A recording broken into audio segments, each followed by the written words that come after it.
Ango ka sha kanshi, ango ka sha kanshi. Ai ba na so ka ringa zuga ni, ka bari kur a daura auren nan.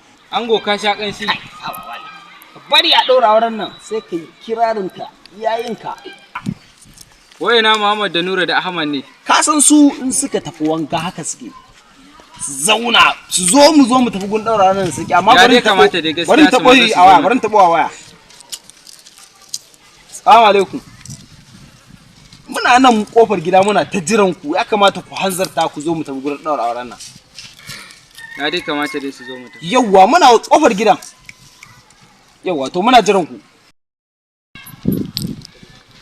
Ga mu nan yanzu za mu karso gurin daura auren yanzu za mu karso. Ga mu nan yanzu. Assalamu alaikum. Assalamu alaikum. Ango. Ya gari. Ango ka sha kai mutum ne.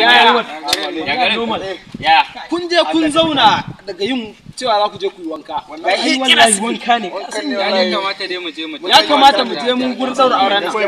To ku mu tafi wallahi. Mu karasa. An wani da magana. To wai ko yanda kake ta yin kudin nan ka tambaya mu ka ta iya kunu kuwa? Gaskiya ya kamata a ce kira ta tabbatar ta iya kunu. Wannan gaskiya ne. Kada dai kin gaba da ba. Tun kafin a daura auren nan. Amarya amma kwalliyan nan an yi miki ta yi kyau sosai ko? Sosai ma kuwa ta yi kyau. To ya yi kyau. To amma ba da magana. Take fa? Kin iya kunu? Sai bai iya ba. La ilaha illallah. Baki iya kunu ba? Bai iya ba. Ba ta iya kunu ba. Ba ta iya kunu ba. Wallahi ba ta iya ba. Alquran na fasa auren nan. Kaga Wallahi ba zan yi auren nan. sai ku sai a da lafiya. Wallahi ba zan auren nan.